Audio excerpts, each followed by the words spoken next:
아줌마, 여기 물 좀 가져오세요.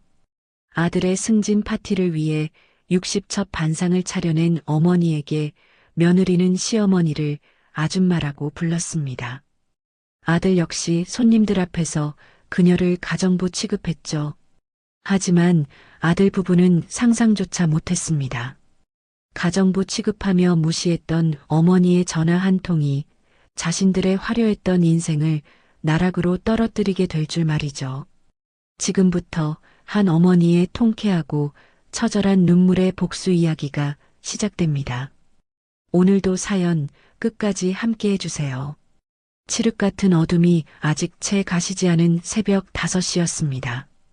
이른의 박복래는 이미 부엌으로 나와 분주히 움직이고 있었습니다. 도마 위에서 탕, 탕, 탕. 규칙적으로 울려 퍼지는 칼질 소리만이 이른 새벽의 정막을 깼죠. 파릇하게 데친 시금치를 조물조물 묻혀내고 기름을 두른 팬에는 향긋한 도라지를 싹싹 볶아냈습니다. 모든 것이 아들 민준을 위한 정성이었습니다. 바로 그때였습니다. 엄마. 쩌렁쩌렁한 목소리가 안방에서부터 부엌까지 울려 퍼졌습니다. 복래는 깜짝 놀라하던 일을 멈추고 거실로 급히 나갔습니다. 엄마, 저 드디어 부장 됐습니다. 아, 글쎄, 오늘 아침에 회사에서 정식으로 발표가 났다니까요. 이 박민준이 드디어 부장 자리에 올랐다고요. 출근 준비를 마친 말끔한 정장 차림의 아들 민준의 얼굴엔 숨길 수 없는 기쁨이 가득했죠. 어머나, 그게 참말이냐? 아이고 세상에, 우리 아들 장하다. 정말 장해. 복래의 주름진 얼굴이 금세 활짝 폈습니다. 그동안의 고생이 눈 녹듯 사라지는 기분이었죠. 그때였습니다. 민준의 옆에 팔짱을 끼고 서 있던 며느리 수정이 손톱을 매만지며 딱딱한 목소리로 말했습니다. 어머니, 오늘 저녁에 어디 가시지 마시고 상 좀 차려주세요. 민준 씨 회사 임원분들 댁으로 모실 거니까요. 오늘? 사실 양로원 할매들이랑. 복래가 당황하며 말을 이어나가려 할 때 수정이 복래의 말을 끊고 말했습니다. 이번 기회에 윗분들한테 확실하게 눈도장 찍어야죠. 상 좀 거하게 차려주세요. 아시겠죠? 아주 상다리가 부러지게. 아이고, 그럼. 당연히 그래야지. 우리 민준이 승진했는데 이 엄마가 누구냐? 걱정 붙들어 매라. 복래는 아들의 승진이라는 말에 며느리의 차가운 말투와 양로원들 할머니들과의 약속도 잊고 기쁘게 고개를 끄덕였습니다. 민준과 수정이 출근한 뒤 복래는 숨 돌릴 틈도 없이 시장으로 향했습니다. 가장 싱싱한 화로와 최고급 한우, 빛깔 고운 채소들까지 복래는 아들의 체면을 위해 돈을 아끼지 않았습니다. 집에 돌아온 복래는 그야말로 전쟁 같은 오후를 보냈습니다. 치익, 치익. 부엌은 찌고 볶고 끓이는 열기로 후끈 달아올랐습니다. 저녁 무렵이 되자 거실에는 믿을 수 없는 광경이 펼쳐졌습니다. 무려 60첩 반상이었습니다. 윤기가 자르르 흐르는 갈비찜부터 노릇하게 구워진 생선구이, 오색 찬란한 잡채와 갖가지 전들까지 보기만 해도 입이 떡 벌어지는 진수성찬이었죠. 우와, 어머니, 이게 다 뭐예요? 완전 대박. 퇴근하고 돌아온 민준이 상을 보자마자 아이처럼 소리쳤습니다. 수정도 입꼬리가 슬쩍 올라갔습니다. 수정이 손으로 부채질을 하며 만족스러운 듯 말했죠. 어우, 집이 기름 냄새가 날리네. 그래도 이 정도면 임원분들한테 대접하기에 부끄럽진 않겠네요. 역시 어머니 솜씨는 쓸만하다니까. 칭찬인지 평가인지 모를 말이었지만 복래는 그저 피곤함을 잊고 웃었습니다. 바로 그때 수정의 날카로운 시선이 복래의 옷차림에 꽂혔습니다. 몇 년은 좋게 입었을 법한 목이 살짝 늘어난 회색 카디건과 색이 바랜 통바지였습니다. 하루 종일 음식과 씨름하느라 옷에는 온갖 냄새가 잔뜩 밴 모습이었죠. 수정이 노골적으로 인상을 찌푸리며 입을 열었습니다. 어머니, 근데 꼴이 그게 뭐예요? 곧 손님들 오시는데 어머니가 그렇게 계시면 좀 그렇잖아요. 응? 내 꼴이? 복례는 영문을 모르겠다는 표정으로 자신의 옷을 내려다보았습니다. 수정이 한숨을 내쉬며 말을 이었습니다. 아니, 격식도 안 맞고 분위기 깨잖아요. 냄새도 나고. 남들이 보면 우리 집 식모인 줄 알겠어요. 식모라는 단어가 복례의 가슴에 비수처럼 박혔습니다. 그때 옆에서 거울을 보며 머리를 매만지던 민준이 수정의 말에 고개를 끄덕이며 거들었습니다. 수정이 말이 맞아. 임원분들 다 오시는데 엄마가 계시면 아무래도 불편하시지. 우리도 신경 쓰이고. 복례의 얼굴이 하얗게 굳어갔습니다. 민준이 손목시계를 힐끗 보며 마치 귀찮은 것을 쫓아내듯 손짓했습니다. 상은 다 차리셨으니까 이제 양로원에 좀 가 계세요. 솔직히 엄마가 여기 같이 앉아 있으면 우리가 거추장스럽고 복잡해요. 아시겠죠? 거추장스럽다고? 복례에 떨리는 목소리가 갈라져 나왔습니다. 아들의 입에서 나온 거추장스럽다는 말이 그녀의 세상을 무너뜨리는 것 같았습니다. 엄마, 제발 좀 이해해 주세요. 우리도 이제 사회적 지위라는 게 있잖아요. 품위 좀 지키자고요. 네. 민준이 짜증스럽게 말했습니다. 복례는 치밀어 오르는 충격과 분노에 온몸이 부들부들 떨렸고 굴욕감에 눈물이 핑 돌았습니다. 차마 아들 앞에서 울 수 없어 현관으로 향하려 몸을 돌린 바로 그 순간이었습니다. 딩동. 요란한 초인종 소리가 울렸습니다. 어머, 벌써 오셨나 봐. 수정이 화들짝 놀라며 다급하게 인터폰을 확인했습니다. 그리곤 순식간에 표정을 바꾸어 활짝 웃는 얼굴로 현관문을 열었습니다. 고급 양복을 차려입은 중년 남성 3명이었습니다. 아이고, 박 부장. 승진 진심으로 축하하네. 사모님, 초대해 주셔서 감사합니다.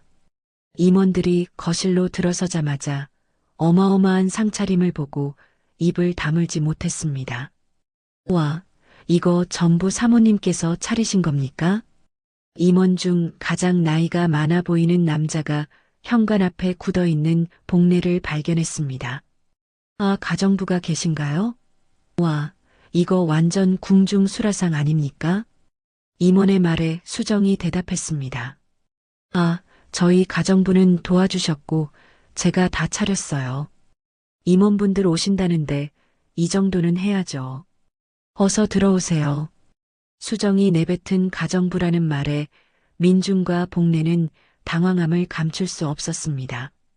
하지만 그 말을 다시 주워 담기엔 너무 늦어버렸죠. 아, 혹시 물 한 잔만 먹을 수 있을까요? 임원이 복례를 보고 정중하게 물었습니다. 복례는 어쩔 줄 몰라 하며 현관에 멍하니 서 있었죠. 나가야 할지 말아야 할지 고민하던 그때, 아줌마, 물 얼른 가져다 드리세요. 며느리 수정이 복례를 보고 소리쳤습니다. 복례는 자기도 모르게 부엌으로 들어가 물을 챙겨 임원에게 건넸죠. 그리고는 결국 나가지 못하고 주방에 있었습니다. 자, 우리 박 부장의 빛나는 앞날을 위하여. 건배. 거실에서는 모두가 환하게 웃으며 잔을 들어 올렸습니다. 그 시끌벅적한 축하의 자리에서 복례는 마치 죄인처럼 주방 식탁에 덩그러니 앉아 있었습니다. 바로 그때 수정이 다시 한번 소리를 질렀습니다. 아주머니, 여기 손님들 드신 빈 그릇 좀 치워주세요. 정신 사나우니까. 복례는 꾹 참고 억지 미소를 지으며 고개를 숙였습니다. 아들의 앞날을 망칠 수는 없었기 때문이죠. 묵묵히 자리에서 일어나 아들의 상사들 앞에서 물을 따르고 빈 그릇을 날랐습니다. 방금 전까지 이상을 차린 주인이었지만 지금은 영락없는 식모 취급이었죠. 그 모습을 본 임원 중 하나가 멋쩍게 웃으며 말했습니다. 허허, 가정부께서 정말 일을 잘하시네요. 여기 와서 같이 드세요. 저녁 시간이라 식사도 못 하셨을 텐데. 임원의 말에 복례는 잠시 망설였지만 거절했다가는 아들이 난처해질까봐 상 끝에 조심히 앉아 식사를 하기 시작했습니다. 그렇게 2시간 정도 흘렀을까요? 아이고, 정말 잘 먹었습니다. 박 부장, 다시 한번 축하하네. 사모님 덕분에 아주 포식했습니다. 임원들이 기름진 얼굴로 현관을 나서며 수정에게 연신 인사를 건넸습니다. 복례는 주방 입구에서 고개만 숙여 그들을 배웅했죠. 민준과 수정은 문이 닫힐 때까지 환한 미소를 유지했습니다. 철컥. 묵직한 현관문이 닫히는 소리와 함께 집안의 공기가 180도 달라졌습니다. 방금 전까지 가식적인 웃음을 짓고 있던 수정이 인상을 잔뜩 찌푸리며 복례를 향해 소리쳤습니다. 어머님, 아까 진짜 왜 그러셨어요? 수정의 날카로운 목소리가 거실 전체에 울려 퍼졌습니다. 내가 뭘 어쨌다는 거냐? 복례가 어질러진 그릇들을 정리하려던 손을 멈추고 며느리를 바라보았습니다. 아니, 눈치 없이 왜 거기 껴서 앉아 계시냐고요. 제가 주방에 계시라고 말씀드렸잖아요. 어머님 때문에 밥이 코로 들어가는지 입으로 들어가는지 분위기 완전 어색했잖아요. 수정은 분이 안 풀린다는 듯 더 큰 목소리로 쏘아붙였습니다. 그렇게 불쌍한 표정으로 계시면 어떡해요. 누가 보면 밥도 안 주고 일 시킨 줄 알겠네. 그때였습니다. 넥타이를 거칠게 풀어 헤치던 민준이 소파에서 벌떡 일어났습니다. 수정이 말이 맞아. 엄마. 민준이 씩씩거리며 복례 앞으로 다가와 삿대질을 하기 시작했습니다. 임원분들이 엄마 불쌍하게 쳐다보는 거 못 봤어요? 다들 수군거렸을 거라고요. 민준의 얼굴이 수치심으로 붉게 달아올랐습니다. 내 체면이 뭐가 되냐고요. 아, 진짜 창피해 죽는 줄 알았네. 민준아, 그만해라. 복례가 떨리는 목소리로 아들의 이름을 불렀습니다. 하지만 민준은 어머니의 목소리를 들은 척도 하지 않았습니다. 오늘 부장 승진해서 기분 최고였는데 엄마 때문에 다 망쳤어요. 존재 자체가 민폐였다고요. 수정이 민준의 팔을 잡으며 마지막으로 못을 박듯 말했습니다. 됐어, 여보. 앞으로는 손님 오실 때 어머님은 무조건 방에 계시라고 해요. 제발. 아셨죠, 어머님? 30년 동안 눈에 넣어도 아프지 않을 내 아들. 그 아들과 며느리가 합세하여 내뱉는 차가운 말들이 수백 개의 바늘이 되어 심장을 찔러왔습니다. 복례는 천천히 몸을 돌려 자신의 작은 방으로 향해 조용히 문을 잠갔습니다. 딸깍. 차가운 방바닥에 그대로 주저앉은 복례는 한동안 미동도 없이 앉아 있었고 그녀의 눈이 차갑게 빛나기 시작했습니다. 눈가가 뜨거워졌지만 눈물은 단 한 방울도 흐르지 않았죠. 가정부, 민폐. 복례는 천천히 몸을 일으켜 옷장 맨 구석, 낡은 이불 더미 사이에 숨겨둔 낡은 청가방을 꺼냈습니다. 복례는 그 주머니 깊숙한 곳에서 낡디 낡은 폴더폰 하나를 조심스럽게 꺼냈어요. 삐리리리 둔탁한 기계음과 함께 희미한 불빛이 화면을 비췄습니다. 복례는 망설임 없이 단축번호 1번을 길게 눌렀습니다. 따르르릉, 따르르릉. 신호음이 채 3번도 울리기 전에 다급한 목소리가 전화기를 뚫고 나왔습니다. 전화기 너머로 쿠당탕 하고 무언가 넘어지는 요란한 소리가 들렸습니다. 한별그룹의 오진태 회장이 전화를 받으려다 의자에서 굴러떨어진 것이었습니다. 회장님, 박 회장님. 오 회장의 목소리는 흥분과 긴장으로 심하게 떨리고 있었습니다. 복례는 그 소란에도 눈 하나 깜짝하지 않았고 목소리는 낮고 위엄이 서려 있었습니다. 방금 전까지 아들과 며느리 앞에서 모욕을 당하던 초라한 노파의 모습은 온데간데 없었죠. 오 회장, 나 박복례일세. 아이고, 회장님, 이게 얼마만입니까? 그동안 강령하셨습니까? 오 회장은 감격에 겨워 말을 제대로 잇지 못했습니다. 복례는 잠시 침묵했습니다.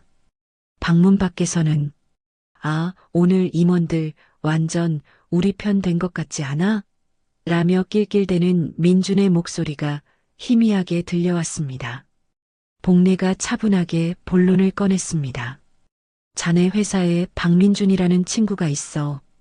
예, 박민준이요? 오 회장이 숨을 고르며 되물었습니다. 오늘 부장으로 승진했다더군. 내 아들일세. 전화기 너머로 오 회장이 숨을 헙 하고 들이마시는 소리가 생생하게 들려왔습니다. 네. 아니. 아드님이 저희 회사에 재직 중이셨습니까?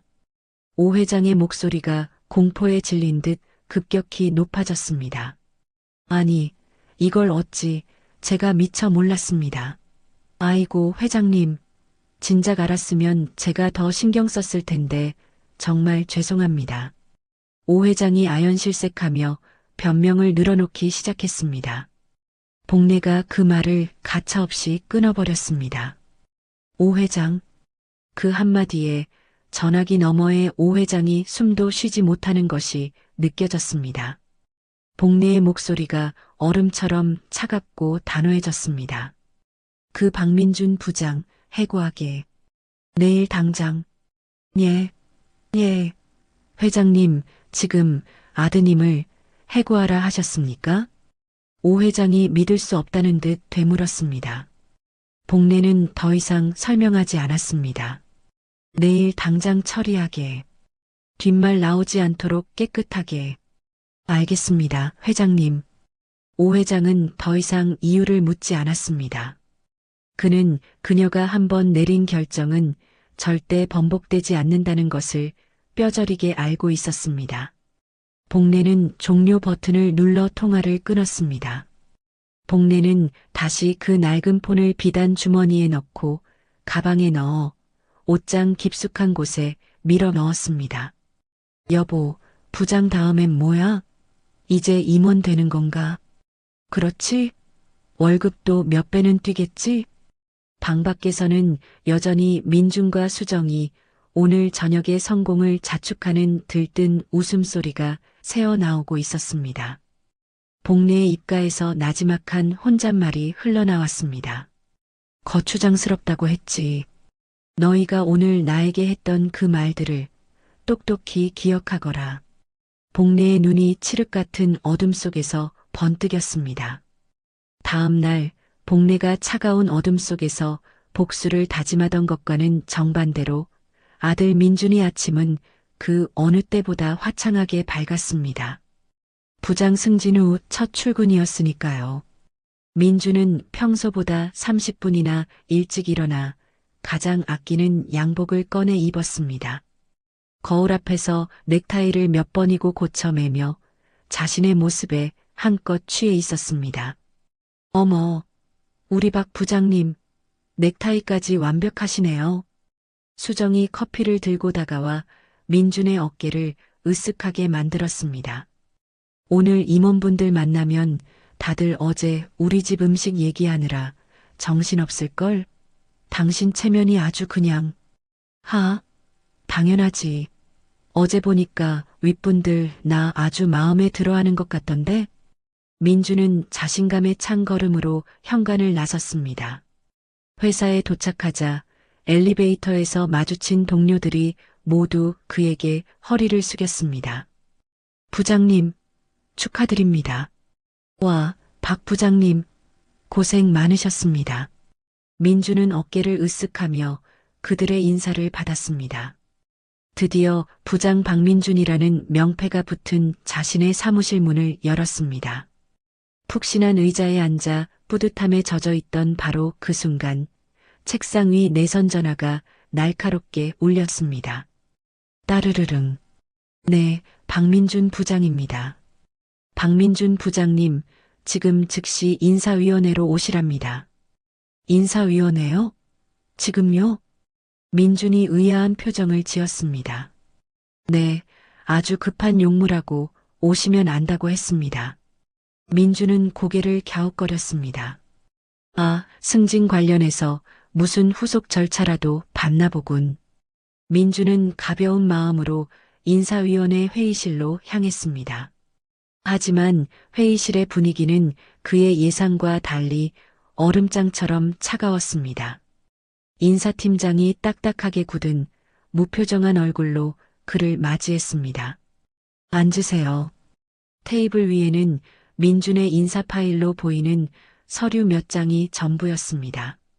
박민준 씨, 방금 전까지 부장님이라 부르던 호칭이 씨로 바뀌어 있었습니다. 인사팀장이 서류를 앞으로 밀며 말했습니다.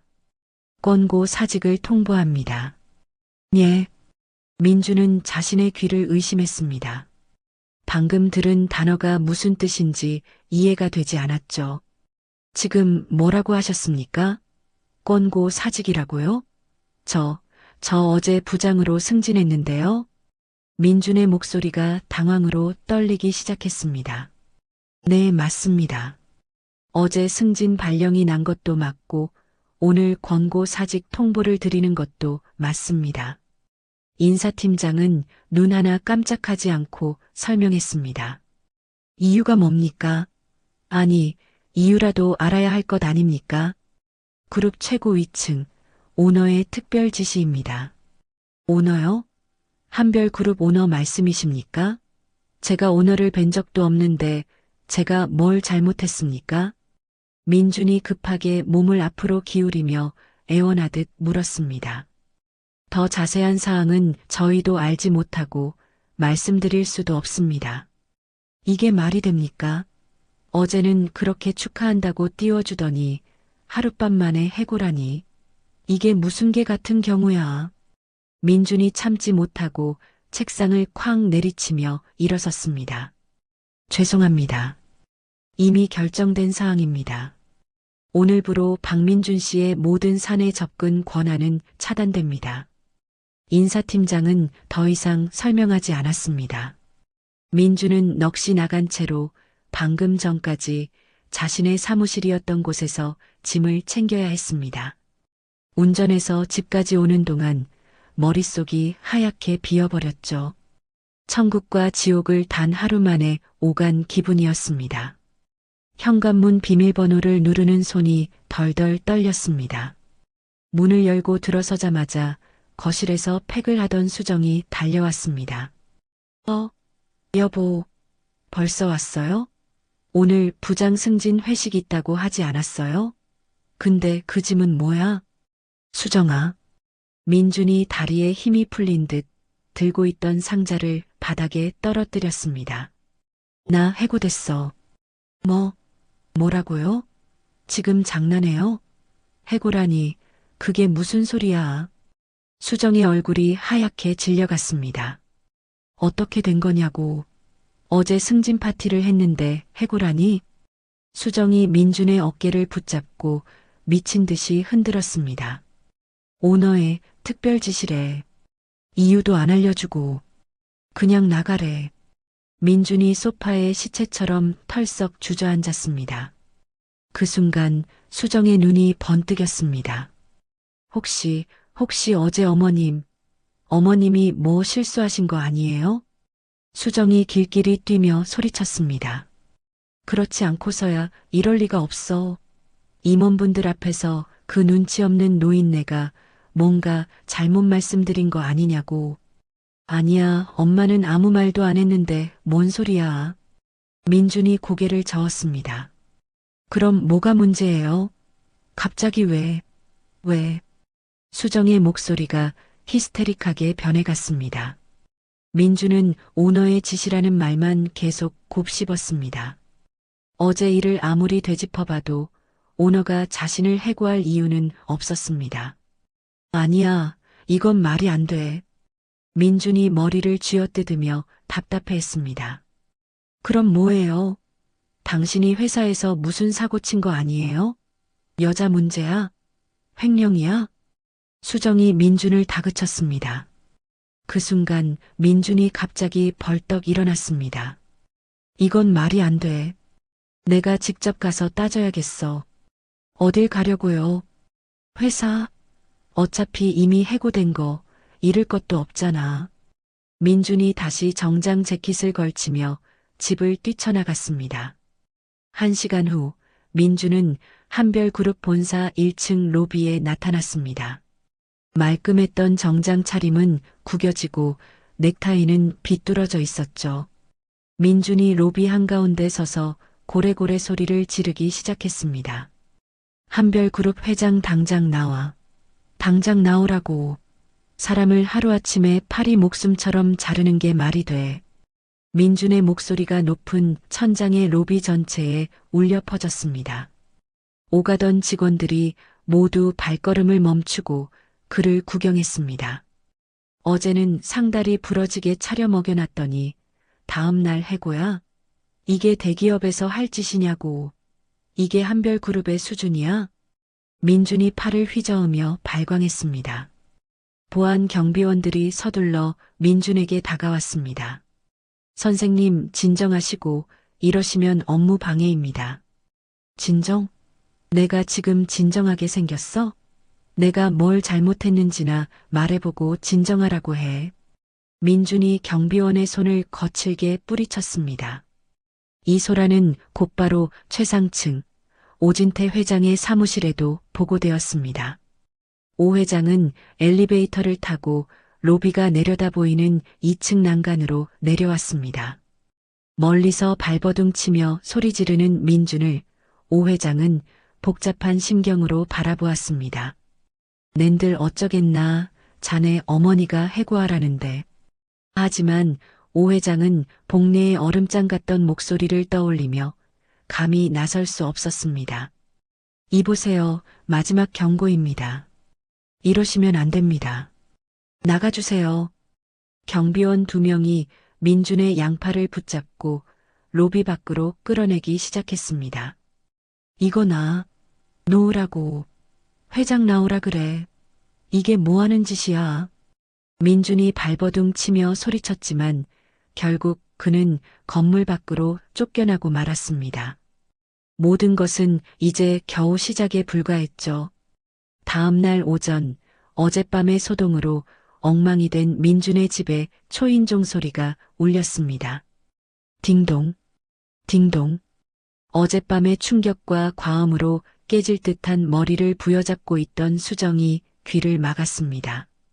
초인종 소리가 그칠 줄 모르고 울려대자 그녀가 신경질적으로 일어났죠. 남편 민주는 소파에 엎드린 채 끙끙 앓는 소리만 내고 있었습니다. 아, 진짜 어머님은 뭐 하시는 거야? 문도 안 열고. 수정이 헝클어진 머리를 손으로 마구 헝클이며 인터폰 화면을 확인했습니다. 화면에는 생전 처음 보는 머리부터 발끝까지 완벽한 고급 정장을 차려입은 중년 남성이 굳은 표정으로 서 있었습니다. 누구세요? 수정이 인터폰 버튼을 꾹 누르며 퉁명스럽게 물었습니다. 실례합니다만 박봉래 회장님 댁이 맞습니까? 남자의 정중하지만 단호한 목소리가 스피커를 통해 흘러나왔습니다. 뭐라고요? 회장? 박봉나요? 사람 잘못 찾으셨어요. 가세요. 수정이 어이가 없다는 듯이 인터폰을 끄로 콧방귀를 뀌었습니다. 박봉래 회장이라니요. 음식 냄새나 풍기는 늙은 시어머니와는 전혀 어울리지 않는 호칭이었습니다. 띵동띵동. 현관에서는 계속해서 초인종이 울렸죠. 아, 진짜 미치겠네. 누굴 찾는 거야. 수정이 짜증이 가득한 얼굴로 현관문을 거칠게 열었습니다. 깔끔한 정장 차림의 비서가 깍듯하게 고개를 숙였습니다. 안녕하십니까? 한별그룹 오진태 회장님 비서실 소속 김비서라고 합니다. 김비서가 명함을 내밀며 말했습니다. 수정은 한별그룹이라는 네 글자에 눈이 동그래졌습니다. 한별그룹이요? 저희 오진태 회장님께서 박봉래 회장님을 뵙자고 하십니다. 지금 차가 아래 대기 중입니다. 바로 그때 소파에서 비틀거리며 일어난 민준이 현관으로 달려왔습니다. 오진태 회장? 잠깐 그거 우리 회사, 아니 나 잘났던 그 회사 회장 이름 아니야?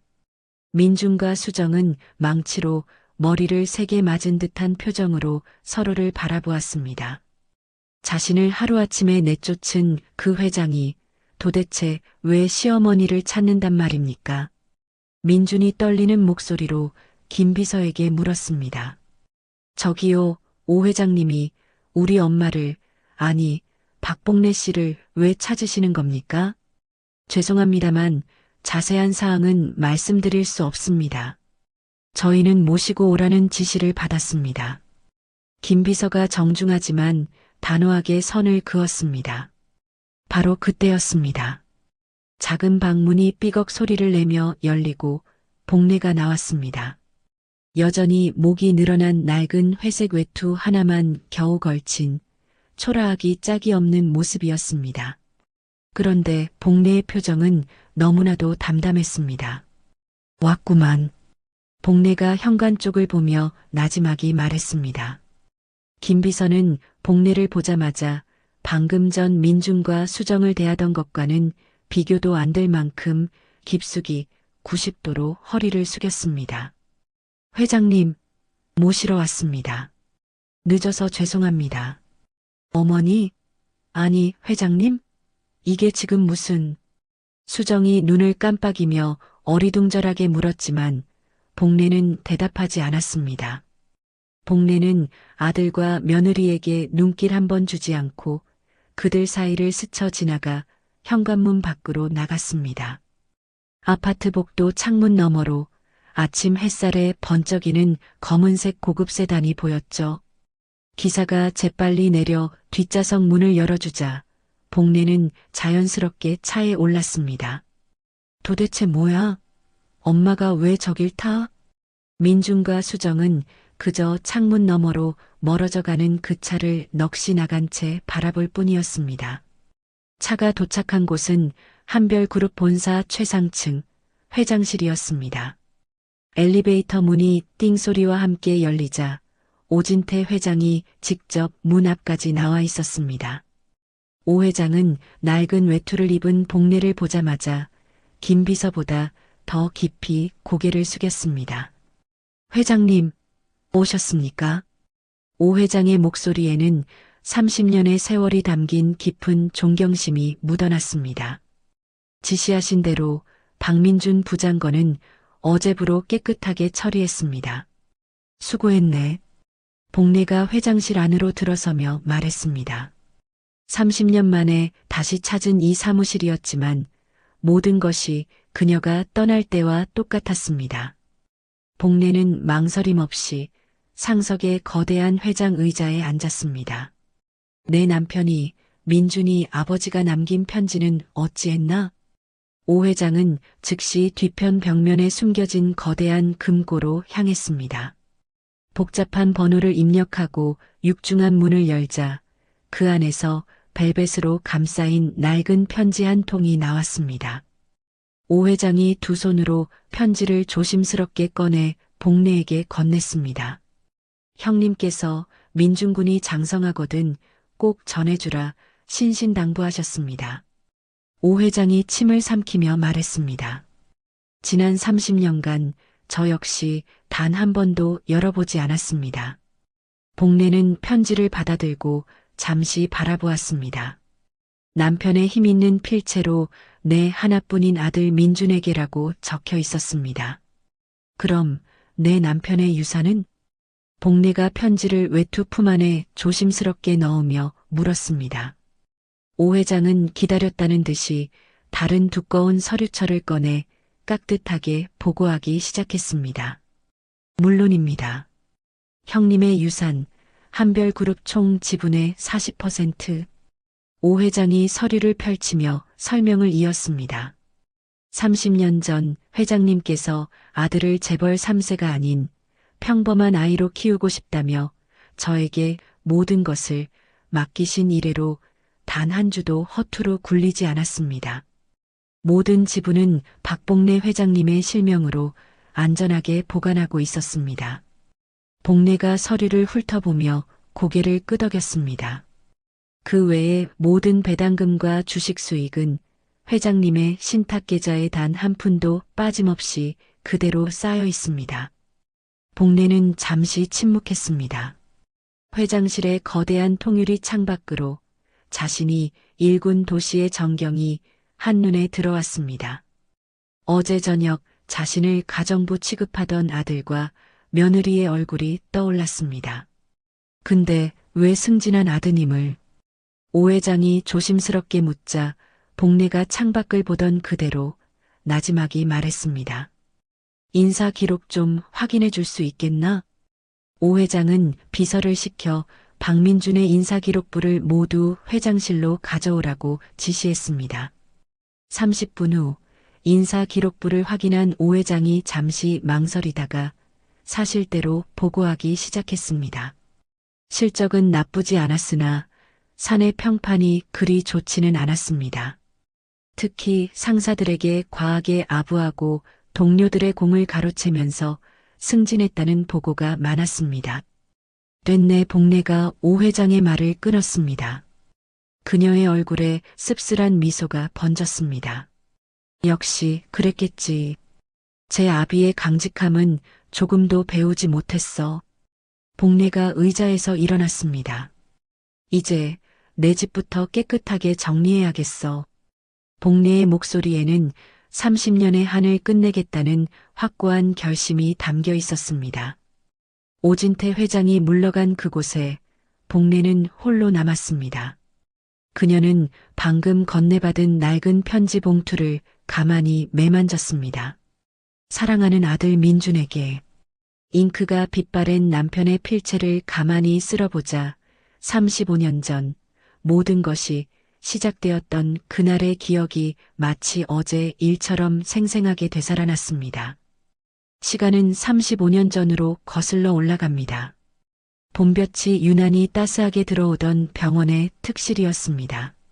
하지만 그 햇살이 무색하게도 한별그룹의 창업주 박성민 회장은 병상에 누워 있었습니다. 한때 호랑이 같았던 그의 얼굴은 이제는 창백하기만 했죠. 젊은 날의 복례가 남편의 마른 손을 꼭 잡고 애써 눈물을 참으며 침대 옆을 지키고 있었습니다. 여보, 물이라도 좀 마실래요? 복례가 조심스럽게 물었습니다. 성민이 힘겹게 고개를 끄덕였습니다. 복례가 물컵을 들어 남편의 입가에 대어주자 성민이 겨우 한 모금 목만 축였습니다. 그 모습을 지켜보던 복례의 눈가에 결국 뜨거운 눈물이 맺혔습니다. 성민이 가쁜 숨을 몰아쉬며 가는 목소리로 말했습니다. 오전무 좀 불러줘. 복례는 급히 눈물을 닦고 밖에서 초조하게 대기하고 있던 오진태 전무를 불러들였습니다. 당시 30대 중반이었던 오 전무는 남편이 친동생처럼 아끼던 오른팔이었습니다. 형님, 부르셨습니까? 오 전무가 침대 옆으로 달려와 그 자리에 무릎을 꿇고 앉았습니다. 성민이 힘겹게 상체를 일으켜 세우려 안간힘을 썼습니다. 복례가 깜짝 놀라 그의 어깨를 감쌌습니다. 여보, 안 돼요. 그냥 누워서 말해요. 네. 아니야, 이건 꼭 똑바로 앉아서 해야 할 말이야. 성민이 고집을 꺾지 않았습니다. 결국 복례와 오 전무가 성민의 등을 부축해 침대 머리에 겨우 기대어 앉혔습니다. 성민은 한참 동안 숨을 고르더니 오 전무를 똑바로 바라보았습니다. 진태야, 내 말 잘 들어. 마지막 힘을 짜내듯 성민의 목소리에 힘이 들어갔습니다. 내 전 재산과 내가 가진 한별그룹 지분 40%는 모두 내 아내 복래와 내 아들 민준이의 것이다. 오 전무가 고개를 끄덕였습니다. 알고 있습니다, 형님. 내가 없어도 자네가 두 사람을 꼭 지켜주게. 형님, 그게 무슨 말씀이십니까? 형님은 오 전무의 눈에 뜨거운 눈물이 고였습니다. 성민이 그런 오 전무의 손을 힘겹게 붙잡았습니다. 약속해줘, 진태야. 내 아내와 내 아들을 평생 지켜준다고 약속해. 예, 형님. 제 목숨을 걸고 사모님과 도련님을 반드시 지켜드리겠습니다. 오 전무가 울먹이며 대답했습니다. 그제야 성민은 침대 옆 서랍을 더듬었습니다. 그 안에서 편지 한 통이 나왔습니다. 이건 민준이가 장성하거든 전해주게. 봉투 겉면에는 성민의 필체로 사랑하는 아들 민준에게라고 적혀 있었습니다. 별거 아니야. 그저 이 어미에게 효도하라는 그런 내용이야. 민준이가 철이 들거든 그때 꼭 전해줘. 오 전무가 두 손으로 소중히 편지를 받아들었습니다. 알겠습니다, 형님. 제 목숨처럼 간직하겠습니다. 모든 것을 정리한 성민은 그제야 복래를 바라보며 희미하게 미소 지었습니다. 여보, 나 때문에 고생 많았어. 여보. 복래가 끝내 참았던 울음을 터뜨렸습니다. 민준이, 우리 민준이 잘 키워줘. 내가 돈은 많이 물려주지만 제발 평범하게 사랑 듬뿍 받으면서 자라게 해줘. 성민이 떨리는 손을 들어 복래의 뺨을 어루만졌습니다. 재벌 2세, 3세, 그 딱지가 애들 망치는 거 우리 지겹게 봤잖아. 난 우리 민준이 그렇게 안 컸으면 좋겠어. 약속할게요, 여보, 약속해요. 우리 민준이 당신 뜻대로 세상 누구보다 바르고 평범하게 키울게요. 복래가 남편의 손을 두 손으로 감싸쥐고 오열했습니다. 사흘 후 성민은 복래와 아직 아무것도 모르는 어린 민준이가 지켜보는 가운데 조용히 눈을 감았습니다. 그의 손은 마지막 순간까지 복래의 손을 놓지 않았습니다. 장례식이 모두 끝나고 텅 빈 회장실이었습니다. 복래는 검은 상복을 입은 채로 오 전무를 불렀습니다. 오 전무님, 제가 결정한 게 있어요. 말씀하십시오, 사모님. 오 전무 역시 수척해진 얼굴이었습니다. 저는 이제 민준이 엄마로만 살겠어요. 복래의 목소리는 슬픔에 잠겨 있었지만 그 무엇보다 단호했습니다. 회사 경영은 전부 전무님께서 맡아주세요. 저는 오늘부로 한별그룹에서 손을 떼겠습니다. 사모님, 그게 무슨... 오 전무가 경악하며 자리에서 일어났습니다. 민준이를 평범하게 키우고 싶어요. 복래가 오 전무의 말을 끊었습니다. 그 이의 마지막 유언이었습니다. 돈 때문에 괴물이 되어가는 재벌가 아이들처럼 전 제 아들 그렇게 못 만듭니다. 오 전무는 복래의 뜻을 이해했습니다. 그것은 성민 회장이 평생 바라던 바이기도 했습니다. 그래서 말인데 제 지분 40%를 전부 전무님 명의로 신탁할게요. 사모님, 그건 너무 위험한 일입니다. 제가 어떻게... 민준이가 성인이 되고 아비의 편지를 읽고도 흔들리지 않을 만큼 철이 들면 그때 돌려주세요. 복래가 확고한 눈빛으로 말했습니다. 그 전까지는 전무님이 저와 민준이를 대신해서 한별그룹을 지켜주세요. 오 전무는 무거운 책임감에 입술을 깨물었습니다. 알겠습니다. 형님과 사모님의 뜻 제가 받들겠습니다. 고마워요. 그리고 민준이에게는 절대 무슨 일이 있어도 말하지 마세요. 복래가 간곡히 당부했습니다. 민준이는 그냥 평범한 집아이로 자라야만 해요. 며칠 후 복례는 한별그룹 회장실의 모든 물건을 정리했습니다. 남편의 사진 한 장과 몇 가지 추억의 물건만 작은 가방에 챙겨 나왔습니다. 사모님, 정말 이렇게 모든 걸 버리고 가시는 게 맞습니까? 오 전무가 마지막으로 물었습니다. 버리는 게 아니에요. 제 남편의 뜻을 지키는 것이고 제 아들을 지키는 유일한 길이에요. 복례가 오히려 희미하게 미소를 지으며 답했습니다. 복례는 어린 민준이의 작은 손을 잡고 미련 없이 회사를 나섰습니다. 그날부터 복례의 새로운 삶이 시작되었습니다.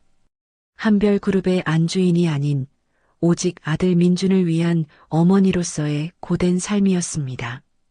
오 전무는 복례와 어린 민준의 뒷모습이 복도를 완전히 사라질 때까지 그 자리에서 꼼짝도 하지 못했습니다.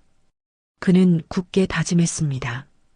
형님, 그리고 사모님, 제가 목숨을 걸고 두 분의 뜻을 꼭 지켜드리겠습니다. 그렇게 30년이라는 긴 세월의 막이 올랐습니다. 그렇게 남편을 떠나보내고 복례는 아들 민준을 데리고 작은 빌라로 나왔습니다. 회장 사모님이었던 그녀는 남편의 유언을 지키기 위해 스스로 가난을 선택했죠. 매일 새벽 먼지가 켜켜이 쌓인 시장에 나가 하루 벌어 하루 먹고 사는 평범한 엄마의 삶을 시작한 것이었습니다. 복례는 일부러 낡고 색이 바랜 옷만 골라 입었고 모든 생활을 극도로 검소하게 유지했습니다. 그렇게 민준이 중학생이 되었을 때의 일이었습니다. 사춘기에 접어든 민준이 학교에서 돌아오자마자 가방을 바닥에 집어 던졌습니다. 엄마, 나 진짜 창피해 죽겠어. 왜 그래, 아들? 무슨 일 있었어? 복례가 저녁을 준비하다 말고 놀라서 달려왔습니다. 애들은 다 비싼 새 옷 입고 다니는데 나만 왜 이런 낡아빠진 옷을 입어야 하냐고. 민준아, 우리는 돈이 많지 않잖니. 복례가 자상하게 아들의 머리를 쓰다듬으며 설명했습니다. 지금은 좀 참았다가 우리 아들이 공부 열심히 해서 나중에 좋은 직장 다니면 그때는 세상에서 제일 좋은 옷 사 입을 수 있어. 됐어. 다른 애들 엄마는 다 예쁘게 화장하고 옷도 잘 입고 다니는데. 민준이 복례의 낡은 스웨터를 쳐다보며 소리쳤습니다. 엄마는 왜 맨날 그 모양이야? 엄마가 창피해. 그 말은 복례의 가슴에 비수처럼 꽂혔습니다. 하지만 복례는 내색하지 않고 오히려 아들을 더 꽉 껴안았습니다. 엄마는 우리 민준이만 잘 되면 돼. 엄마 옷 같은 건 하나도 중요하지 않아. 시간이 흘러 민준은 명문대에 합격했습니다. 복례는 세상을 다 얻은 것처럼 기뻤습니다. 민준은 야망이 컸습니다. 그는 졸업과 동시에 대한민국 최고의 기업인 한별그룹의 공채 시험에 당당히 지원했습니다. 복례는 아들이 하필 남편의 회사에 지원한 것이 마음에 걸렸지만 내색하지 않았죠. 오진태 회장조차 수많은 신입사원 중 하나인 박민준이 자신이 모시던 형님의 아들일 줄은 꿈에도 몰랐습니다. 복례는 아들이 스스로의 힘으로 합격한 것을 진심으로 축하해 주었습니다. 문제는 그 다음부터였습니다. 민준은 머리가 좋았지만 성공에 대한 욕망이 상상을 초월했습니다. 그는 회사에서 살아남는 법을 누구보다 빨리 터득했습니다. 상사들에게는 온갖 아부와 아첨을 떨었습니다. 부장님, 어쩜 그렇게 현명한 판단을 하십니까? 정말 존경스럽습니다. 과장님, 피곤해 보이십니다. 제가 저녁에 술 한 잔 올리겠습니다. 동료들의 공은 교묘하게 자신의 공으로 가로채고 자신의 실수는 아랫사람에게 뒤집어 씌웠습니다. 당연히 상사들은 자신을 떠받들어주고 실적을 가져오는 민준을 예뻐했습니다. 박 대리, 아주 일 잘해. 싹싹하고 말이야. 그 덕분에 민준은 동기들보다 월등히 빠른 속도로 승진했습니다. 하지만 그 뒤에서는 동료들의 수군거림이 끊이지 않았습니다. 저 인간 또 부장한테 아양 떠네. 이번 프로젝트도 제가 한 거 하나 없는데 이름은 제일 먼저 올렸더라. 그렇게 민준의 사내 평판은 바닥을 기었지만 정작 본인은 전혀 몰랐습니다. 민준은 집에 돌아와 의기양양하게 자랑했습니다. 엄마, 나 또 승진했어. 과장됐다고.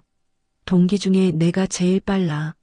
민준은 모든 것이 자신의 뛰어난 능력과 처세술 덕분이라고 굳게 믿었습니다. 내가 상사들한테 얼마나 깍듯하게 잘하는데 다들 나 없으면 일이 안 된대. 그래, 우리 아들 정말 장하다. 최고다. 복례는 그저 아들의 성공이 기뻐 눈물 지으며 아들의 어깨를 두드려 주었습니다.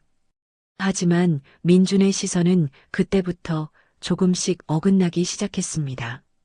승진을 하고 사회적 지위가 생길수록 여전히 낡은 옷을 입고 검소하게 사는 복례의 모습이 부끄럽게 느껴졌습니다. 그리고 민준이 지금의 아내 수정과 결혼할 때였습니다. 복례는 오 회장에게 마지막 부탁을 했습니다. 민준이가 드디어 결혼한다네. 아파트 하나만 마련해주게. 어느 정도 규모로 해드리면 되겠습니까? 너무 크지도 작지도 않게. 그냥 남들 사는 만큼 적당한 크기로. 사실 그 신혼집 아파트는 복례의 신탁 자금으로 전액 구입한 것이었습니다. 그리고 아들 부부가 맞벌이라 살림을 맡아달라는 부탁 때문에 복례는 그 신혼집으로 들어갔죠. 다른 건 몰라도 내 아들 밥이라도 따뜻하게 챙겨주겠다. 그것이 복례의 유일하고도 소박한 이유였습니다. 복례가 아들 민준의 평범한 삶을 지키기 위해 스스로를 희생하며 그림자처럼 살아가던 그 긴 세월 동안 며느리 수정과 아들의 마음속에서는 전혀 다른 생각이 독버섯처럼 자라나고 있었습니다. 그렇게 과거의 기억에서 깨어난 복례는 한별그룹 회장실을 나와 검은색 고급 세단을 타고 다시 집으로 향했습니다. 그 차가 집 앞에 멈추자 아파트 입구에서 초조하게 서성이던 민준과 수정이 급히 달려왔습니다. 차 문이 열리고 낡은 외투를 걸친 복례가 내렸습니다. 어머님, 도대체 이게 다 뭐가 어떻게 된 거예요? 수정이 금방이라도 울음을 터뜨릴 듯한 얼굴로 다급하게 물었습니다. 그래요. 한별그룹 회장이 어머니를 왜 만나요? 왜 회장님이라고 부르는 거예요? 민준도 어리둥절한 표정으로 따져 물었습니다. 하지만 복례는 두 사람에게 눈길조차 주지 않았습니다. 그저 아들과 며느리 사이를 유령처럼 스쳐 지나 아파트 공동 현관으로 향했습니다. 지금까지의 구부정하고 초라했던 걸음걸이가 아니었습니다. 꼿꼿하게 편 허리, 당당한 어깨, 엘리베이터를 타고 올라가는 그 짧은 순간에도 민준과 수정은 공포에 질린 채 복례의 눈치만 살폈습니다. 복례가 현관 비밀번호를 누르고 집 안으로 들어서는 순간 쿵쿵쿵쿵. 잠깐 여보, 이거 무슨 소리예요? 수정이 민준의 팔을 붙잡았습니다. 계단을 울리는 여러 사람의 무거운 발걸음 소리가 뒤따라오고 있었습니다. 검은 정장을 입은 장정 여럿이 계단을 올라오고 있었습니다. 뭐야, 저 사람들 뭐예요? 수정이 불안감에 목소리를 떨며 민준의 뒤로 숨었습니다. 곧이어 잘 차려입은 변호사 3명과 법원에서 나온 집행관 2명이 현관 앞에 섰습니다. 그들의 손에는 두꺼운 서류 가방이 들려 있었습니다. 실례합니다. 박복례 여사님 되십니까? 변호사 중 가장 연장자로 보이는 이가 정중하게 물었습니다. 내가 박복례입니다. 복례가 집안 상석에 서서 그들을 차분하게 맞이했습니다. 안녕하십니까? 박복례 여사님의 법률 대리인을 맡은 김앤장 법률사무소의 김 변호사입니다. 김 변호사가 명함을 건네며 90도로 인사했습니다. 오늘 여사님의 정식 지시에 따라 재산 회수 및 명도 집행 절차를 진행하러 왔습니다. 그 말에 민준과 수정의 얼굴이 하얗게 질렸습니다. 재산 회수요? 그게 무슨 소리예요? 누구 재산을요? 수정이 믿을 수 없다는 듯 떨리는 목소리로 소리쳤습니다. 김 변호사는 들고 있던 서류철을 차르륵 펼치며 기계처럼 차가운 목소리로 말했습니다. 현재 두 분이 거주하고 계신 이 아파트는 등기부등 본상 실소유주가 박봉래 여사님이십니다. 뭐라고요? 이 집 명의는 어머님이 민준 씨 이름으로 해주셨는데. 수정이 악을 쓰듯 소리쳤습니다. 김 변호사가 은행 거래 내역서와 등기 서류를 두 사람의 눈앞에 내밀었습니다. 실소유주는 명백히 박봉래 여사님 한 분입니다. 민준이 그 서류를 빼앗아 보려 했지만 옆에 있던 집행관이 팔을 뻗어 막아섰습니다. 이건 말이 안 돼요. 엄마 그때 거짓말한 거였어요? 민준이 억울하다는 듯 소리쳤습니다. 혹시라도 이런 상황이 생길 것을 대비해 복래는 이 집을 자신의 명의로 해두었던 것이었죠. 또한 김 변호사가 두 번째 서류철을 펼쳤습니다. 박민준 씨 명의의 외제차, 거실의 TV, 소파, 안방의 침대, 그리고 김수정 씨가 소유한 모든 명품 가방과 드레스. 김 변호사가 영수증 사본 뭉치를 보여주었습니다. 이 모든 물품의 구매 자금이 박봉래 여사님께서 두 분께 생활비로 지급하신 신용카드로 결제되었습니다. 따라서 이 집안의 모든 물건 역시 여사님의 소유입니다. 수정이 비명을 지르며 안방으로 달려갔습니다. 안 돼. 이건 내 거야. 내가 산 내 명품백이라고. 수정이 벌벌 떨리는 손으로 자신의 가방들을 끌어안으려 했습니다. 하지만 방 입구를 지키고 섰던 경호원 한 명이 수정의 앞을 가로막았습니다. 경호원이 아무 말 없이 안 된다는 손짓을 했습니다. 이거나 왜 남의 물건에 손을 대? 수정이 경호원을 밀치려 했지만 거대한 벽처럼 꼼짝도 하지 않았습니다. 민준과 수정은 자신들이 당연하게 누리던 이 모든 부와 사치가 사실은 자신들의 것이 단 하나도 없었음을, 모두가 자신들이 무시하던 복래의 것이었음을 깨닫고 망연자실했습니다. 어머니, 이게 다 무슨... 민준이 다리가 풀린 듯 그 자리에 주저앉아 떨리는 목소리로 복래를 바라보았습니다. 앞으로 30분 드립니다. 김 변호사가 손목시계를 확인하며 말했습니다. 두 분의 개인 소지품, 즉 속옷과 칫솔, 그리고 현재 입고 계신 옷 정도만 챙겨서 퇴거해 주십시오. 30분 후에는 저희 보안팀이 이 댁의 잠금 장치를 모두 교체할 예정입니다. 민준과 수정은 넋이 나간 채 허둥지둥 짐을 싸기 시작했습니다. 하지만 챙길 수 있는 것은 낡은 옷가지 몇 벌이 전부였습니다. 30분 후 민준과 수정은 작은 짐 가방 하나씩만 든 채 현관문 앞에 쫓겨나듯 서 있었습니다. 두 사람의 얼굴은 잿빛 절망으로 가득했습니다. 그때 복래가 그들 앞에 천천히 다가왔습니다. 방금 전까지 입고 있던 낡은 외투는 벗어 던진 지 오래였습니다. 거추장스러우니 당장 나가라. 평생 들어본 적 없는 얼음처럼 차갑고 단호한 목소리였습니다. 내 집, 이제부터 대청소해야 하니. 복래는 두 사람을 밀치듯 지나쳐 자신의 집 현관으로 당당하게 들어섰습니다. 그리고 문을 닫으려 했습니다. 어머니, 어머니. 정신이 든 수정한 급히 복래를 따라가며 문을 붙잡고 소리쳤습니다. 잘못했어요. 저희가 다 잘못했어요. 제발요. 수정이 닫히려는 현관문을 붙잡고 매달리기 시작했습니다. 제발 문 열어주세요. 네. 어머님. 민준도 그제야 정신이 든 듯 문 앞에 무릎을 꿇었습니다. 엄마, 엄마, 내가 잘못했어. 제발 용서해 주세요, 엄마. 쾅. 하지만 문은 두 사람의 눈앞에서 무정하게 닫혔습니다.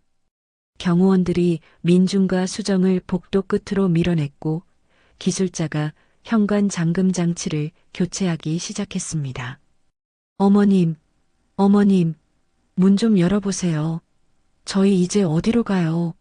어머님, 수정의 절규가 아파트 복도에 울려 퍼졌지만 굳게 닫힌 문 안에서는 아무런 대답도 없었습니다. 민준과 수정은 결국 경비원에게 이끌려 짐 가방을 들고 아파트를 떠나야 했습니다. 갈 곳도 돈도 없이 거리로 나선 두 사람의 뒷모습은 비참하기 짝이 없었습니다. 복례는 자신의 집, 거실 창문 너머로 그들의 뒷모습을 차갑게 바라보고 혼말처럼 중얼거렸습니다. 이제 알겠지. 정말로 거추장스러운 것이 누구였는지. 아들과 며느리가 빈손으로 쫓겨나고 정확히 일주일이 지났습니다. 한별그룹 본사 로비에는 거대한 공고가 하나 붙었습니다. 긴급 임시 주주총회 소집, 최대 주주 박복례 부회장 공식 참석. 그 공고 하나에 30년간 평온했던 한별그룹 전체가 발칵 뒤집혔습니다. 임원들은 이사회의실로 향하며 저마다 수군거렸습니다. 아니, 박복례 회장이 도대체 누구야? 30년 전에 돌아가신 창업주님, 사모님 성함 아니었나? 그분은 그냥 조용히 사시는 줄 알았는데. 그런데 왜 갑자기? 그것도 최대 주주 자격으로? 회의실은 그 정체를 알 수 없는 박복례라는 이름 석자에 대한 불안감으로 웅성거렸습니다. 정확히 오후 2시가 되었습니다. 회의실의 육중한 문이 양쪽으로 활짝 열리고 복례가 들어섰습니다. 시장에서 입던 낡은 외투, 기름때 묻은 앞치마는 그 어디에도 없었습니다. 흠잡을 데 없이 완벽한 검은색 정장에 목에는 은은하게 빛나는 진주 목걸이를 착용했습니다. 주름은 세월의 흔적이 아닌 위엄을 더해주는 듯 했습니다. 그것은 30년 전 남편과 함께 한별그룹을 이끌던 젊은 안주인의 모습, 그 이상이었습니다. 저분이 정말 박복례 회장님이라고? 세상에, 박민준 부장 집에 있던 가정부 아니야? 임원들은 자신의 눈을 의심하며 경악했습니다. 복례는 그들의 시선 따위는 아랑곳하지 않고 회의 테이블의 가장 상석으로 향해 앉았습니다. 그녀가 자리에 앉자 오진태 회장이 단상으로 올라가 마이크를 잡고 깊이 인사했습니다. 존경하는 주주 및 임원 여러분, 오늘 이렇게 긴급히 모시게 되어 송구합니다. 오 회장의 긴장된 목소리가 회의실 전체에 울려 퍼졌습니다. 저는 오늘 이 자리를 빌려 중요한 발표를 하고자 합니다.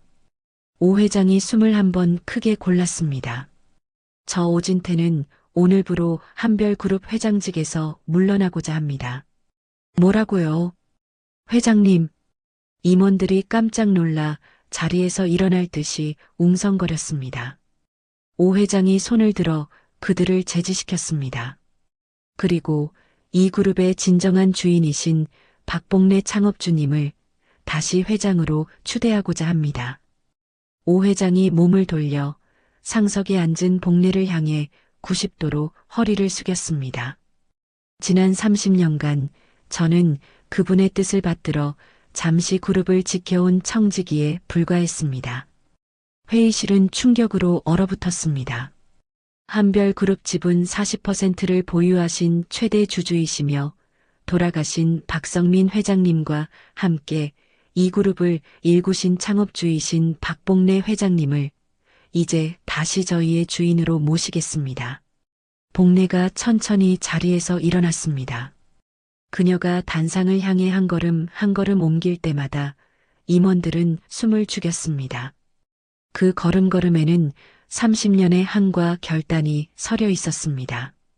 단상에 올라선 복례는 고개 숙인 오 회장의 어깨를 가만히 두드렸습니다. 오 회장, 그간 정말 고생 많았네. 목소리는 따뜻했지만 그 안에 담긴 힘은 그 누구도 거역할 수 없는 위엄을 담고 있었습니다. 자네는 오늘부로 회장직에서는 물러나지만 내가 새로 만들 한별재단을 맡아주게. 30년간 고생한 자네에게 그 정도는 해줘야지.